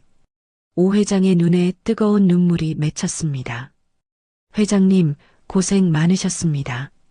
오 회장이 감격에 겨워 큰 소리로 대답했습니다. 복례는 천천히 임원들을 둘러보며 말했습니다. 한별그룹은 오늘부터 새로운 출발을 하겠습니다. 복례의 차가운 시선이 몇몇 임원들을 훑고 지나갔습니다. 그동안 그룹의 이름으로 자행된 부정한 이익, 편법 상속, 그 모든 것을 제자리로 돌리고 전부 사회에 환원하겠습니다. 그 말에 임원들이 하나둘 자리에서 일어나 박수를 치기 시작했습니다. 무엇이 옳고 그른지 판단할 새도 없었습니다. 그저 저 거대한 힘 앞에 복종하는 것뿐이었습니다. 곧 회의실 전체가 복례의 귀환을 축하하는 기립박수로 가득 찼습니다. 바로 그 시각이었습니다. 복례가 화려하게 복귀하던 그 순간 민준과 수정은 시내의 한 낡은 찜질방 구석에 처박혀 있었습니다. 집에서 쫓겨난 후 가지고 있던 현금마저 바닥난 두 사람이었습니다. 하루 10,000원짜리 찜질방 바닥에서 쪽잠을 자던 민준이 시끄러운 소리에 잠에서 깼습니다. 그가 옆에서 과자를 먹고 있는 수정을 보자마자 쌓였던 분노가 폭발했습니다. 이게 다 너 때문이야. 나? 민준이 수정을 향해 벌떡 일어나 소리쳤습니다. 내가 우리 엄마한테 그따위로 가정분이 아줌마니 그따위로 말하지만 않았어도 이런 일은 없었을 거 아니야. 뭐, 지금 나한테 뒤집어 씌우는 거야? 수정도 지지 않고 맞받아쳤습니다. 그녀의 눈에는 이미 도끼만 남아 있었죠. 그럼 당신은 잘했어? 돈 몇 푼 쥐어주면서 거추장스러우니까 나가라고 엄마 등 떠민 게 누군데? 그게 당신 아니야? 그건 당신 엄마가 이런 무시무시한 재벌인 줄 알았으면 내가 미쳤다고 그랬겠어? 수정의 본색이 그대로 드러났습니다. 결국 너도 돈 때문이었구나. 민준이 분노로 부들부들 떨었습니다. 당연하지. 당신이 그래도 승진하고 돈 잘 벌어오니까 그동안 참고 살았던 거라고. 수정이 악을 쓰듯 소리쳤습니다. 만약에 처음부터 한별그룹 회장님인 줄 알았으면 내가 매일 아침 무릎 꿇고 발이라도 닦아드렸을 거야. 이 멍청한 놈아. 이 여자가 정말. 민준이 이성을 잃고 수정의 팔을 거칠게 잡았습니다. 이거 놓으라고. 수정이 민준의 손을 뿌리치며 그대로 민준의 머리채를 움켜쥐었습니다. 야, 너 미쳤어. 두 사람은 찜질방 로비 한복판에서 남들의 시선도 아랑곳하지 않고 머리채를 잡고 싸우기 시작했습니다. 소란에 쫓겨난 두 사람은 길거리로 나와서까지 서로를 밀치며 싸웠습니다. 행인들이 그 추한 광경을 보며 수군거렸습니다. 어머, 저 사람들 뭐야? 대낮부터 부부 싸움인가 봐. 꼴 좀 봐, 쯧쯧. 창피한 줄도 모르고. 그만해. 사람들이 다 쳐다보잖아. 창피하게. 민준이 뒤늦게 주변을 둘러보며 말했습니다. 창피? 이제 와서 체면이 뭐가 중요해. 넌 빈털털이 해고된 백수고 난 그 백수 마누라야. 수정이 민준을 경멸스럽게 비웃었습니다. 나는 이제 지쳤어. 당신 같은 멍청이랑 더 이상 1분 1초도 못 살겠어. 수정이 자신의 작은 가방을 챙겨들고 돌아섰습니다. 야, 너 어디 가? 너마저 가. 내 갈 길 가는 거야. 당신도 알아서 해. 다시는 보지 말자고. 수정은 뒤도 한번 돌아보지 않고 인파 속으로 사라졌습니다. 민주는 그 자리에 혼자 덩그러니 남겨졌습니다. 갈 곳도 돈도 심지어 자신을 경멸하던 아내마저 떠난 완벽한 빈털터리가 되었습니다. 같은 시각 한별그룹 회장실이었습니다. 복례는 30년 만에 되찾은 자신의 자리에 앉아 비서의 보고를 듣고 있었습니다. 회장님, 방금 전 박민준 씨와 수정 씨가 찜질방에서 싸우다 헤어진 것으로 확인되었습니다. 그래. 복례는 창밖을 바라보며 담담하게 반응했습니다. 박민준 씨는 현재 혼자 거리를 떠돌고 있고 수정 씨는 행방을 알 수 없습니다. 비서가 조심스럽게 물었습니다. 회장님, 그래도 찾아서 도움을 드리지 않아도 되겠습니까? 아니, 복례가 단호하게 말했습니다. 스스로 깨닫기 전까지는 절대 찾지도 말고 돕지도 말게. 알겠습니다, 회장님. 비서가 조용히 고개를 숙였습니다. 복례는 30년 동안 아들을 위해 모든 것을 희생하고 감내했습니다. 하지만 이제는 아니었습니다. 자신이 망쳐버린 아들이 스스로 진정한 효심과 사랑이 무엇인지 저 차가운 바닥에서부터 피눈물을 흘리며 깨닫기를 기다릴 때였습니다. 아내 수정마저 그를 버리고 떠난 뒤 한 달이라는 시간이 흘렀습니다. 박민준의 삶은 그야말로 곤두박질쳤습니다. 한때 최고급 정장을 차려입고 박 부장이라 불리던 모습은 온데간데 없었죠. 그는 지금 도시 외곽의 시끄러운 건설 현장에서 먼지를 뒤집어 쓴 채 막노동을 하고 있었습니다. 야, 거기 신입, 벽돌이나 더 날라. 현장 반장이 소리쳤습니다. 민주는 대답할 기력도 없이 묵묵히 시멘트가 묻은 벽돌을 어깨에 짊어졌습니다. 하루 일당 5만 원.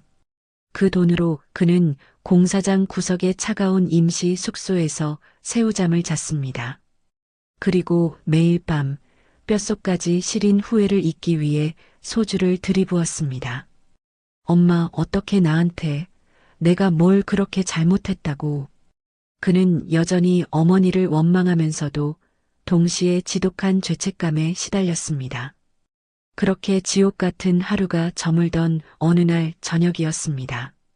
먼지투성이 작업복을 입은 민준 앞에 깔끔한 정장 차림의 남자가 나타났습니다.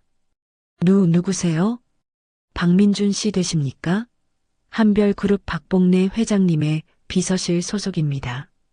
회장님이라는 단어에 민준의 얼굴이 돌처럼 굳어졌습니다. 회장님께서 전해드리라 하셨습니다. 비서가 낡은 편지 한 통과 아직 온기가 남아있는 작은 도시락 가방을 건넸습니다. 이게 뭡니까? 이 편지는 돌아가신 아버님께서 35년 전에 박민준 씨께 쓰신 유서입니다. 아버지라는 말에 민준의 손이 격렬하게 떨리기 시작했습니다. 도시락은 회장님께서 오늘 새벽에 일어나 직접 싸주신 것입니다. 비서가 정중히 인사하고 사라졌습니다. 민주는 그 자리에 주저앉아 떨리는 손으로 편지 봉투를 열었습니다. 누렇게 변한 편지지 위로 아버지의 정성스러운 글씨가 눈에 들어왔습니다. 사랑하는 내 아들 민준에게 이 아비는 너를 제대로 보지 못하고 먼저 떠나게 되어 정말 미안하다. 민준아, 아비가 내게 마지막으로 부탁하고 싶은 것이 하나 있다. 부디 내 어머니를 이 세상에서 가장 행복한 여자로 만들어다오. 이 아비는 내 어머니를 지독히도 사랑했단다. 부디 내 어머니를 슬프게 하지 마라. 무슨 일이 있어도 언제나 내 어머니 편에 서서 어머니를 굳건히 지켜드려라. 그것이 이 아버지의 마지막 부탁이다. 사랑한다, 민준아. 아버지가 편지를 다 읽은 민준은 그 자리에 무너져 내렸습니다. 아, 아버지. 민준의 입에서 터져나온 것은 울음이 아닌 짐승의 절규였습니다. 35년 동안 받지 못했던 아버지의 마지막 당부였습니다. 자신이 아버지의 유언을 얼마나 처참하게 저버렸는지 깨달았습니다. 민주는 흐느끼며 옆에 놓인 도시락을 열었습니다. 김이 모락모락 나는 따뜻한 밥과 그가 어릴 적부터 좋아했던 장조림과 계란말이였습니다.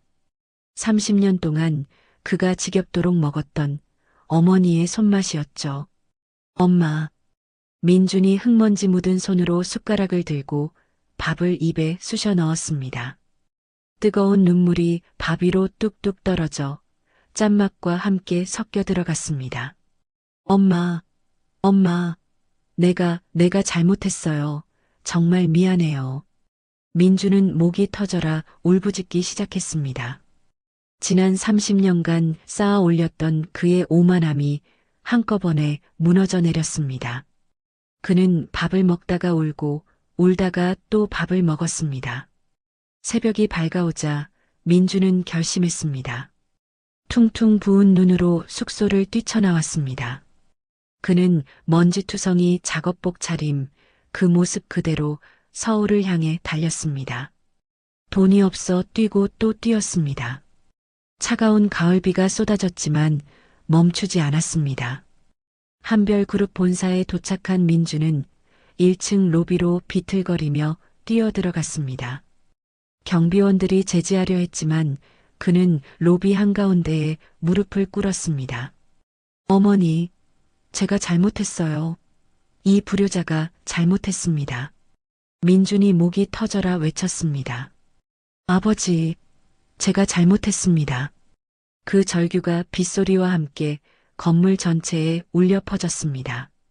최상층 회장실. 복례는 통유리 창밖으로 빗속에서 울부짖는 아들의 절규를 묵묵히 듣고 있었습니다. 비서가 안타까운 표정으로 물었지만 복례는 대답하지 않았습니다. 30년의 상처가 단 하루의 눈물로 지워질 수는 없었습니다. 어머니, 제발 한 번만 용서해 주세요. 민준의 절규가 굳게 닫힌 복례의 마음을 두드렸습니다. 박민준이 한별그룹 빌딩 앞 그 차갑고 딱딱한 대리석 바닥에 무릎을 꿇고 앉아 있은 지 꼬박 사흘째가 되었습니다. 그를 흠뻑 적셨던 비는 그쳤지만 그는 단 한순간도 그 자리를 떠나지 않았습니다. 한때 말끔했던 그의 작업복은 흙먼지로 뒤덮여 뻣뻣하게 굳었고 며칠 감지 못한 머리는 기름때에 떡이 졌지만 그는 개의치 않았습니다.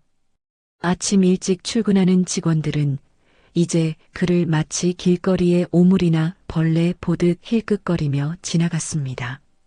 어머, 저 사람 또 왔네. 징하지도 않나 봐. 글쎄, 듣자 하니 우리 박복례 회장님 외아들이라며? 진짜? 세상에. 그럼 완전 천하의 페류나네, 페류나. 자기 엄마를 거추장스럽다고 집에서 내쫓고 하녀처럼 부려먹었다면서 천벌받는 거야. 직원들의 그 가시 돋친 수군거림이 민준의 귓전을 사정없이 때렸습니다. 민준은 그 날카로운 시선과 비웃음 섞인 손가락질을 온몸으로 받으며 더욱 깊이 고개를 숙였습니다. 그래, 다 맞는 말이었습니다. 나는 천벌을 받아 마땅한 놈이었습니다. 어머니, 제발 한 번만이라도 뵙게 해주세요. 민준이 바싹 마르고 갈라진 입술로 작게 중얼거렸습니다. 점심시간이 되자 비서실장이 복례의 회장실로 들어와 보고했습니다. 회장님, 박민준 씨가 벌써 사흘째 빌딩 앞에서 꼼짝도 하지 않고 있습니다. 그래. 복례는 결제 서류에서 눈을 떼지 않고 담담하게 반응했습니다. 물 한 모금 마시지 않고 저러고 있는데 이러다 정말 큰일 나겠습니다. 이쯤에서 비서가 조심스럽게 말을 꺼냈습니다. 아직 멀었네. 복례가 결제 서류에 힘주어 사인하며 단호하게 말했습니다. 사람의 잘못이라는 건 머리가 아니라 뼈에 사무쳐야 겨우 고쳐지는 법이야. 하지만 회장님, 내가 30년을 참고 기다렸는데 고작 며칠이 뭐가 그리 중요한가. 복례의 목소리에는 그 어떤 흔들림도 없었습니다. 시간은 무심하게 흘러 다시 나흘이 지났습니다. 민준이 그곳에 무릎을 꿇은 지 꼭 일주일째였습니다. 민준은 이제 정말로 탈진 직전의 상태였습니다. 일주일을 꼬박 제대로 먹지도 자지도 못했으니까요. 눈은 퀭하게 들어가고 온몸은 사시나무 떨듯 격렬하게 떨리고 있었습니다. 여보시오, 이제 그만 가세요. 이러다 죽어요. 당장 경찰 부르겠습니다. 경비원이 더는 안 되겠다는 듯 민준의 팔을 붙잡아 일으키려 했습니다. 조금만 더 제발 어머니 뵐 때까지. 민준이 경비원의 바짓가랑이라도 잡을 듯 떨리는 목소리로 애원했습니다. 바로 그때였습니다. 띵! 엘리베이터 문이 열리는 소리와 함께 복례가 로비에 나타났습니다. 완벽하게 재단된 검은색 정장을 입은 복례의 모습은 감히 범접할 수 없는 위엄이 흘렀습니다. 로비에 있던 직원들이 일제히 90도로 고개를 숙여 인사했습니다. 회장님, 복례는 그들의 인사를 받으며 바닥에 짐승처럼 엎드려 있는 민준을 향해 걸어왔습니다. 복례는 자신의 발치에 엎드린 아들을 차갑게 내려다보았습니다. 일주일 만에 몰골이 말이 아니게 된 초라한 아들의 모습이 눈에 들어왔습니다. 민준은 어머니의 구두 끝을 보자 더욱 바짝 바닥에 엎드렸습니다. 어머니, 어머니. 민준의 목소리가 쇳소리처럼 갈라져 나왔습니다. 저를 제발 버리지 마세요, 제발.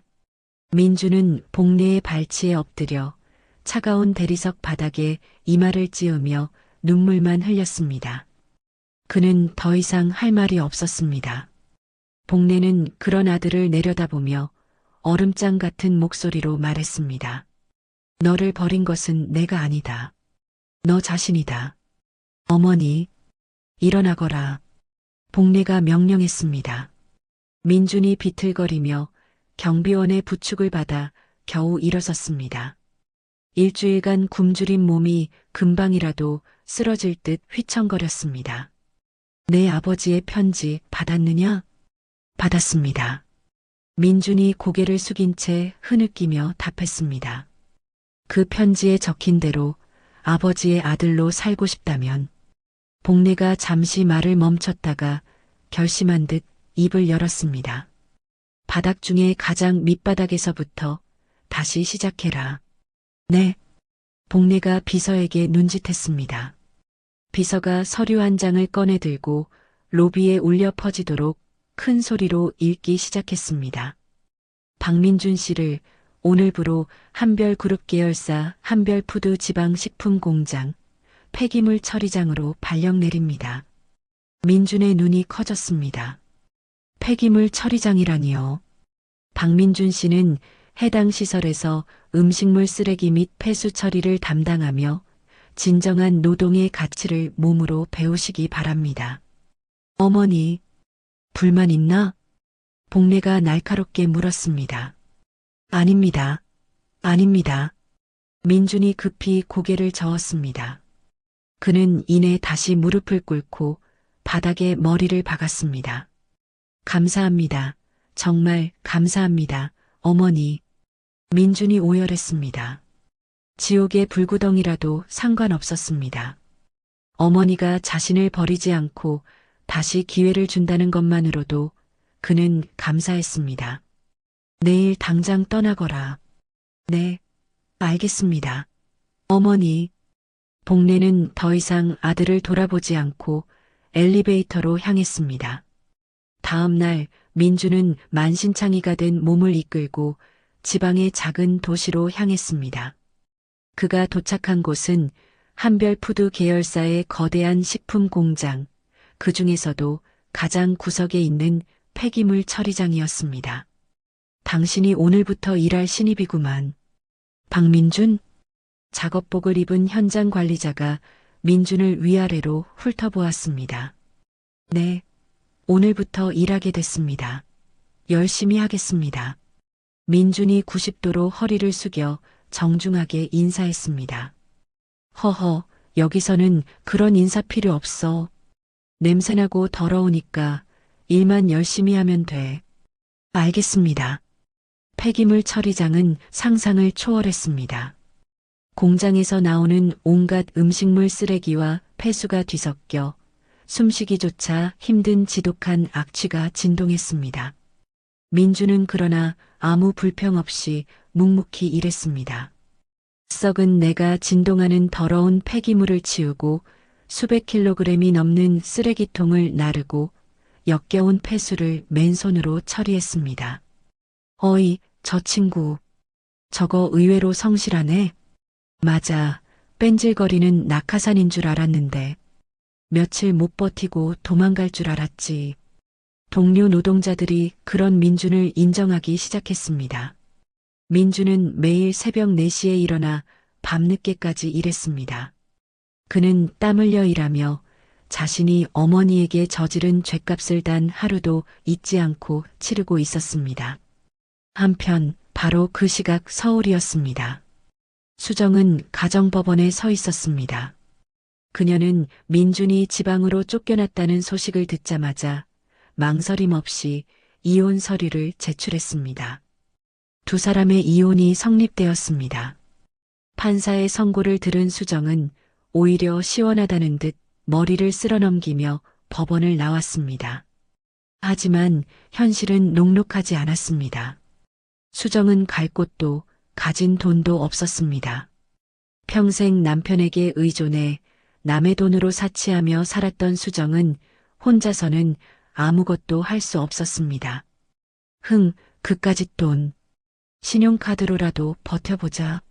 수정은 아직 정지되지 않은 신용카드를 긁어가며 특급 호텔 스위트룸에서 지냈습니다.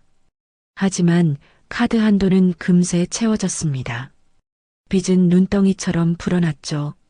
아가씨, 더 이상 숙박 연장은 불가능합니다. 당장 방 빼세요. 결국 호텔 직원이 수정에게 냉정하게 통보했습니다. 수정은 결국 자신이 그토록 자랑하던 명품 가방 몇 개만 들고 거리로 나앉게 되었습니다. 자신의 사치와 허영을 감당하지 못하고 완벽하게 파산한 것입니다. 이게 다 그 늙은이 때문이야. 수정은 차가운 길바닥에 주저앉아 여전히 복례를 원망했지만 이미 모든 것은 늦어버렸습니다. 12사람을 남기는 기업. 같은 시각 한별그룹 회장실에서 박복례 회장은 오진태 이사장과 함께 새로운 프로젝트를 논의하고 있었습니다. 책상 위에는 한별복지재단 설립 계획서가 놓여 있었습니다. 오 이사장, 남편의 유지를 이제야 제대로 실현할 수 있겠네. 복례가 계획서를 넘기며 말했습니다. 형님께서 항상 말씀하셨죠. 기업은 사회에 빚을 지고 있다고.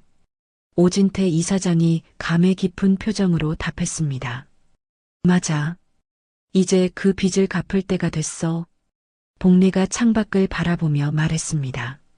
며칠 후 한별복지재단 설립 기자회견이 열렸습니다. 복례는 단상에 올라 기자들 앞에서 발표했습니다. 한별그룹의 모든 이익을 사회에 환원하겠습니다. 특히 전국의 독거노인분들을 위한 어머니의 60첩 반상 프로젝트를 시작합니다. 기자들이 일제히 사진을 찍었습니다. 매일 따뜻한 식사를 대접하고 안부를 확인하며 진정한 가족이 되어드리겠습니다. 복례의 발표는 사회에 큰 반향을 일으켰습니다. 한 달 후 복례는 자신이 살던 고급 아파트를 기부했습니다. 그곳은 한별 청년 쉼터로 변모했습니다. 회장님, 정말 기부하시는 겁니까? 비서가 놀라며 물었습니다. 당연하지. 나 혼자 그 넓은 집에서 뭐하나. 복례가 담담하게 답했습니다. 복례는 다시 예전의 소박한 빌라로 거처를 옮겼습니다. 검소한 원룸이었지만 복례에게는 더없이 편안했습니다. 형님의 뜻을 이제야 제대로 모시게 되어 기쁩니다. 오진태 이사장이 복내의 새 집을 방문하며 말했습니다. 고맙네, 오 이사장. 자네 덕분에 여기까지 올 수 있었어. 제가 뭘 했다고요? 모든 건 회장님의 덕입니다. 두 사람은 차를 마시며 앞으로의 계획을 세웠습니다. 6개월 후 어머니의 60첩 반상 프로젝트는 전국적으로 확산되었습니다. 매일 수백 명의 독거노인들이 따뜻한 식사를 받았습니다. 할머니, 오늘 기분 어떠세요? 봉사자들이 할머니들과 대화를 나누었습니다. 고맙다, 얘야. 이렇게 챙겨줘서 밥 맛있게 드셨어요? 응, 우리 복례가 해준 것처럼 맛있어.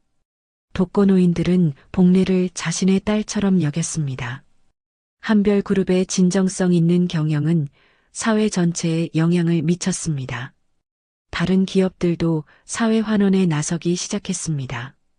한별은 정말 다른 기업과 달라. 복례 회장님은 진짜 대단한 분이야. 언론도 연일 한별그룹을 칭찬했습니다. 사람을 남기는 기업이라는 슬로건은 한별그룹의 새로운 정체성이 되었습니다. 1년이 지난 어느 날 복례는 지방 공장을 방문했습니다. 민준이 일하는 폐기물 처리장을 둘러보기 위해서였습니다. 민준이가 어떻게 지내고 있나? 복례가 현장 관리자에게 물었습니다. 아, 정말 모범적입니다. 가장 성실한 직원이에요. 관리자가 엄지를 들어 올렸습니다. 한 번도 지각한 적이 없고 동료들도 다 좋아해요. 복례는 멀리서 민준이 일하는 모습을 지켜보았습니다. 허름한 작업복을 입고 땀을 흘리며 일하는 아들의 모습이 든든해 보였습니다. 민준의 얼굴에는 그 어느 때보다 평온하고 단단한 표정이 어려 있었습니다. 더 이상 초조하거나 불안해하지 않았습니다. 주말이 되자 복례는 도시락을 싸서 민준을 찾아갔습니다. 어머니? 민준이 어머니를 보고 깜짝 놀랐습니다. 밥 먹었나? 아직 못 먹었는데. 그럼 잘 됐네. 엄마가 해온 거 먹자. 복례가 도시락을 펼쳤습니다. 정성스럽게 만든 반찬들이 가지런히 담겨 있었습니다. 민주는 어머니가 차려준 밥상을 받아들고 눈물이 났습니다. 어머니, 감사합니다. 민준이 떨리는 목소리로 말했습니다. 맛있게 먹어라. 복례가 아들을 바라보며 미소 지었습니다. 민준이 밥을 먹는 동안 복례는 아들의 손을 바라보았습니다. 굳은 살이 박이고 거칠어진 손이었지만 그 어느 때보다 아름다워 보였습니다. 손이 많이 거칠어졌구나. 복례가 민준의 손을 잡으며 말했습니다. 괜찮아요. 이제 일하는 게 좋아요. 민준이 환하게 웃었습니다. 이제야 내 아버지 아들답구나. 복례가 처음으로 희미한 미소를 지었습니다. 30년 동안 바라던 아들의 모습이었습니다. 돈이나 지위가 아닌 정직한 노동으로 자신의 삶을 꾸려가는 아들이었습니다. 아버지도 기뻐하실 거야. 복례가 하늘을 올려다보며 중얼거렸습니다. 민준과 복례는 작은 공장 식당에서 조용히 식사를 마쳤습니다. 그 어떤 고급 레스토랑보다 따뜻하고 행복한 시간이었죠. 그녀는 드디어 30년 만에 진짜 아들을 되찾을 것 같았습니다. 오늘 이야기 어떠셨나요? 혹시 끝까지 함께 해주신 분이 계시다면 잘 들었다고 댓글 하나만 남겨주세요. 여러분에게도 따뜻하고 빛나는 날들이 찾아올 거예요. 구독과 좋아요는 다음 이야기를 이어가는 큰 힘이 됩니다. 지금까지 오늘도 사연이었습니다. 더 깊고 따뜻한 이야기로 다시 찾아뵐게요. 편안한 하루 보내세요. 감사합니다.